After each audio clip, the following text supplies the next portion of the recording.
Hello everyone, welcome back to my channel Anita Agarwal. তোমরা সবাই কেমন আছো? আমি ভালো আছি, আশা করি তোমরাও ভালো আছো। আমি সকালবেলা উঠে গেলাম, উঠে ফ্রেশ হয়ে আমি রান্না করব, তার আগে খিদে পাচ্ছে, তাই একটা আনিয়ে নিলাম ভাইকে দিয়ে ক্রিম পাউরুটি। পাউরুটিটা খাচ্ছি আর আমি আবার দেখছি যে ক্রিম কোথায় গেল, এত সাদা সাদা কেন লাগছে, ক্রিম তো খুঁজে পাচ্ছি না। আরও একটা বাইট নিলাম, নিয়ে তাহলে ক্রিম তো পাচ্ছি না, আবার খুলে দেখছি যে ক্রিমটা কোথায়। তারপর দেখলাম যে হ্যাঁ ক্রিম আছে। তারপর ওদিকে তো আমি রান্না করছিলাম, হঠাৎ আমি একদম ভুলে গেছিলাম যে একটা বাজারে একটা সবজি আনতে হবে। তারপর হট করে মাথায় এলো যে সবজি আনতে হবে।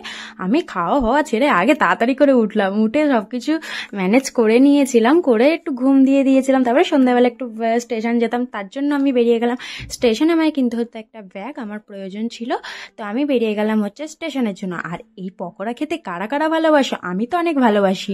আর দামটা দিনকে দিন আরও যেন বেড়েই যাচ্ছে। আগে কিনতাম কোথায় 100 গ্রাম 15 টাকা, তারপরে হলো 20 টাকা 22 টাকা, এখন 24 টাকা। তো যাই হোক, টাকাটা বড় কথা না, যেটা ইচ্ছা করবে সেটা খেতে হবে। তো আমি খেয়ে নিলাম। এখানে আর যে চাটনিটা দেয় না, ওটা দারুণ লাগে। তোমাদের কাদের কাদের ভাল লাগে নিশ্চয়ই কমেন্ট সেকশনে জানিও। আর আমাদের শ্রীরামপুরে কিন্তু আবার বিরিয়ানি খুলেছে, আনলিমিটেড বিরিয়ানি। আমি ঠিক এই বিষয়টা জানি না, কিন্তু আমি মনে হলো যে হ্যাঁ আমি ফেসবুকে দেখলাম, তো আমিও ভাবলাম যে একদিন তো যেতেই হবে, তো গেলে নিশ্চয়ই তোমাদের সাথে আমি শেয়ার করব। আর এইখানে চলে এলাম ব্যাগের দোকানে। এটা কিন্তু শ্রীরামপুর স্টেশন থেকে নেবে যে মানুষের সিনেমা হল, তার অপোজিট সাইডের যে গলিটা ঢুকে যাচ্ছে, সেটা পুরো লাস্ট দোকানটা, একটা কাকিমা আর কাকু বসে, সেই দোকানেই আমরা ব্যাগ নিই। সত্যি বলছি, খুব ভালো ব্যাগের কোয়ালিটি আর রিজনেবল প্রাইস নেয়। তো তোমরাও সবাই কিন্তু এই দোকান থেকে ব্যাগ পারচেস করতে পারো। আমার এই কালারটা আর ভালো লাগেনি, আমি নিলাম এই ব্ল্যাকটা।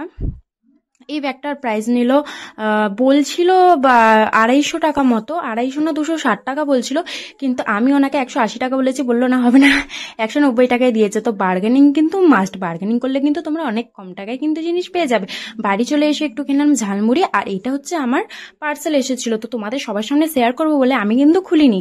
এখন আমি যাচ্ছি পার্সেলটা খুলতে। আর আমার ফেসবুক পেজটাকে কিন্তু তাড়াতাড়ি ফলো করে দাও, আমার কিন্তু 10K ফলোয়ার্স হতেই হবে, আর কিছুক্ষণের জন্য বাকি। তোমরা সবাই যদি আমার পাশে থাকো, তাহলে কিন্তু আমার 10K কিন্তু ফলোয়ার্স কমপ্লিট হয়ে যাবে। তো তোমরা সবাই গিয়ে তাড়াতাড়ি করে ফলো করে দাও। আর এই যে আমি এটা পারচেস করেছিলাম মিশো থেকে, এটার অ্যারাউন্ড প্রাইস নিয়েছিল 170 রুপিস। আর আমার এটা খুব প্রয়োজন ছিল, যেহেতু আমি সব ভিডিও বানাই, খাবারের ভিডিও বানাই, তো আমার এটা মানে আমার প্রয়োজন ছিল। আর এখানে একটা দিয়েছিল গিফট কার্ড, যেটা 50 টাকার ভাউচার ক্যাশব্যাক, সেটা কোনোদিনই সত্যি হয় না, কিন্তু আমি তাও ট্রাই করব। তোমরা কিন্তু পারচেস করতে হলে আমার স্ক্রিনে আমি ওই মিশোর যে কোড নাম্বারটা, সেটা আমি দিয়ে দেবো, তোমরা সবাই গিয়ে পারচেস করতে পারো। 170 টাকা মতো প্রাইস নিয়েছে। আমার পার্সোনালি খুব ভালো লেগেছে। এটার যদি আমাকে রেটিং দিতে হয়, তো আমি 10-এর মধ্যে 10 দেবো। এখানে আমি স্ক্রিনের মধ্যে দিয়ে দিয়েছি কোড নাম্বারটা, তোমরা কোডটা ওখানে গিয়ে ট্রাই করবে, তো তোমাদের এই জিনিসটা সামনে চলে আসবে, তোমরা সবাই নিতে পারো। আমার খুব ভালো লেগেছে। আর তোমাদের এই ভিডিওটা কাদের কাদের ভালো লাগলো নিশ্চয়ই কমেন্টে জানিও, আর একটা লাইক করতে কিন্তু একদম ভুলো না। চলো, আজকের ভিডিওটা এখানেই শেষ করলাম, টাটা।